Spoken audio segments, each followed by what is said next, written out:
Hi everyone, Andrew Van Leeuwen from Speed Cafe here, and we're in Adelaide for the Velo Adelaide 500. This preview is brought to you by the Ford F-150. Go big with the Ford F-150. I'm joined by a proud South Aussie, Stefan Bartholomew. Stefan, have you got a bit of a home ground advantage this weekend, do you think? The home ground head wobble, I reckon. This is the best event in the world, so let's get into it.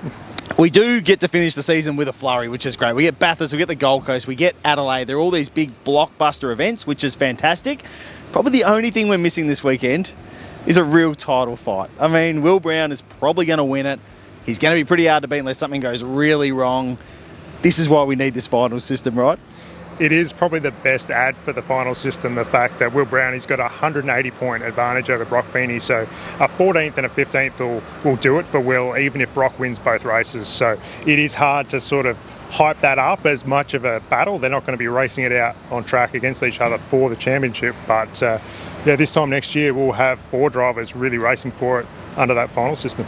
That's exciting, and I think it's worth mentioning. There's been a bit of talk about what's happened in NASCAR and the fact that Joey Logano winning with an average finishing position of lower than 17th. Is he the worthy champion? But this system's going to be different, right? Like we're still going to see the best performers over a large chunk of the season in contention come Adelaide next year, as far as I can tell from the system. True, but it's a big change for everybody, and while we talk up the finals, we shouldn't discredit the job that Will Brown has done this year. I mean, he's been on the podium at every event so far, in his first year at Triple Eight as well, so it's just been phenomenal. He's had every bit of what we'd traditionally call a championship year, where he's just strung the whole year together. He's been fast and consistent, more so than anyone else. But yeah, the system changes next year. And it's not just this demanding street circuit the drivers got to contend with this year. It looks like your South Aussie weather is going to turn on a bit of heat, particularly on Saturday. Are we going to see a good old-fashioned, feet-burning, hand-blistering Adelaide 500?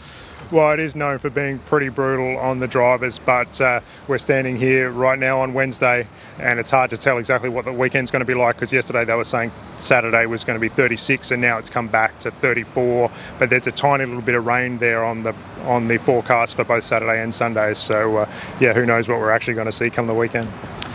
The one thing we will be able to do in the evening when the sun goes down, and hopefully it cools off a little bit, is actually go and watch some sprint car action. There was a bit of track action on Wednesday, some practice. Thursday night, they're straight into it with the first of their shows. This is such a big deal, I think not just for sprint car racing, but for this event. Like, to add an additional motorsport element that spectacular right on a cricket oval, I mean, I'm looking forward to seeing that. That's going to be fun. Yeah, I mean, for a government to commit to putting in 6,000 tonnes of clay on a cricket oval and saying, boys, have at it, it's pretty cool. There's a lot of talk about the track. It's small and it's flat too, so how it's actually going to race. But yeah, I think it's a great showcase for Speedway, and again, the event just like coming up with something new, a reason for people to come back year on year. They've just done such a good job of that over many years now, 25 years. I don't think, even if the racing's not amazing, I don't actually think it's going to matter, because it's a full field of 40 900 horsepower sprint cars with people sitting there right there so close to the action. Like, it's going to be spectacular whether the racing's great or not. Let's go back to the circuit racing, the stuff that we actually know what we're talking about with. What are your predictions for this weekend? This event has a habit of throwing up some different results. We saw Matty Payne take his first win last year. The form's been quite interesting the last couple of rounds. Brodie Kostecki is probably the form man, I guess, in that Erebus team. What are you expecting to see this weekend in terms of results? Yeah, we do have a pretty clear form guide, because it is such a similar track to Gold Coast where we just were in terms of street circuit. So you've got Brodie Kostecki, who dominated there on Sunday, but Cam Waters probably had the best car across the whole weekend. So I think those two guys are going to be pretty hard to beat. But then, yeah, as you say, like Matt Payne, wouldn't be surprised to see him up there, Chaz Mostert, and that's not even mentioning the 2 Triple Eight guys that we normally start with. Well, that's exactly right. And we've also got someone like Tommy Randall that went pretty well here last year. He's got another year of confidence-building results on the podium last time out as well. Like, this is the sort of place where he could feasibly have a breakthrough like we saw Brock have 2 years ago and Matt have last year.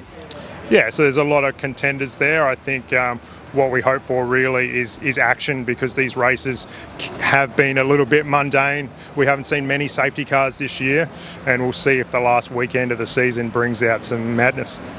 Well, let's hope for that, because that's always a bit of fun. Make sure you keep up to date with Speed Cafe across the weekend. We'll have all the race reports, all the reaction and all the breaking news. So stay tuned to Speed Cafe.